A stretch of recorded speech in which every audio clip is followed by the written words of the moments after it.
Isn't it funny, as a kid we're often looking for the excuse to become an adult because it somehow seems as carefree and no responsibilities, and yet as a kid you are constantly being examined, you're constantly being put into situations that you don't like.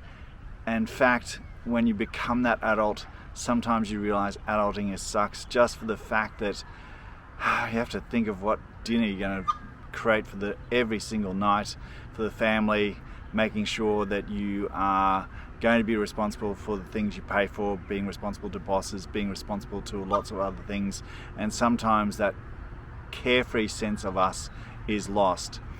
And this is where often we can accumulate knowledge, we can accumulate the data for living a better life, and yet we struggle to make change, we struggle to hang on to doing the best we can. This is a little video about understanding there's two different things to accumulating the data to making a better life to actually experiencing the better life. And those two things come down to accumulating the data, accumulating the knowledge, accumulating the learning to let us understand and the pathway that we want to choose, and then also understanding, importantly, that one size does not fit all. And sometimes that's obvious. When I think of it for myself, I've had to understand that if I want to do something with my fitness, if I want to do something with my strength, if I want to do something that is anything down those lines to change, I've actually got to make myself accountable to someone else. I don't have the self-discipline to make it just about me.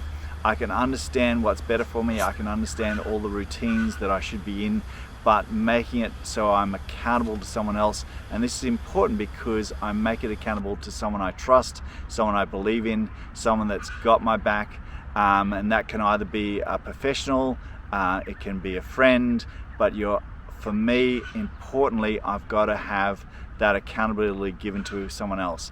So they can set a program, they can help me make sure that I turn up and show up, and also that when I am struggling, they can either push when I need to be pushed or back off when I need to be backed off, and still let myself maintain some sort of routine, some sort of habit changing, and some sort of responsibility in the future.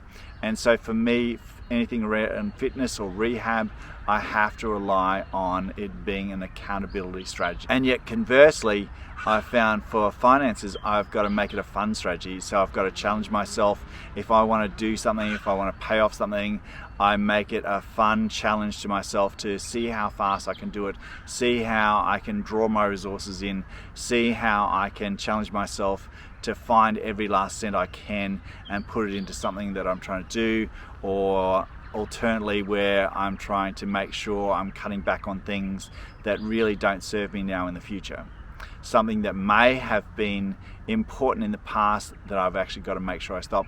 And so making my finances in the other way, which is one size fits all, it's got to be a fun challenge to me. If I make it a fun challenge to me, I look and I explore, whereas when I think of it as a responsibility only, I tend to shy away from it. It's all too hard, all too difficult. Whereas when it's a fun challenge, it is a much different mindset for me. So that takes me on to another health thing, which is then dieting. So for me to maintain a good diet, I find it's much better if I'm doing that with my spouse.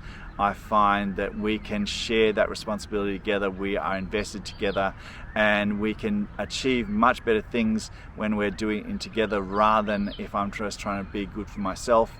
I find it really difficult at different times because for my job I travel a lot, and as most people know that have traveled or they're on the road constantly, that is a very hard time to get a very good sense of diet going.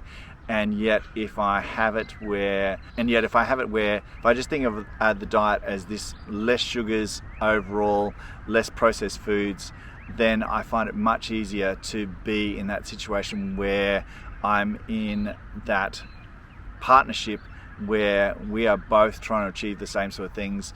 When one is having a bit of a bad day, when one is having a euphoric day, that we can lift the other one up, we can keep ourselves accountable to each other, and it's really become a much better, more sustainable life choice if I look at it in that way, rather than once again trying to do it on my own or keep a diary or make myself accountable in that way. It has been a much bigger change and a much more beneficial change by allowing it to be a much more shared goal. the other thing that I'm sometimes trying to do is obviously keep in touch with better sleep patterns. And this is something that I've had to realize that yes, there's a lot of other things I can change in my life, there's a lot of other things I can improve in my life, but sleep for me is one of my adulting choices that yes, I'd like to sometimes sleep more and have a little bit more restful time, but as an adult I also need some downtime. I also need some quiet time to myself. I need to be able to sometimes digest the day, sometimes just go into a little bit of a numbing situation, and so long as I don't make myself overtired, then that is my adulting choice, that I allow myself to stay up a little later. So if I'm making an adult choice that is about me, yes, I would like to get 8 hours. However, getting 8 hours isn't sustainable because it's not really what I want most. The most thing I want is to decompress, to allow a little quiet time to myself, allow a little decompression from the day. So while there are many key factors in this, and health is one of them, the choice I'm making as an adult is actually to allow myself to have that time. Now, importantly, obviously, I've actually got to make sure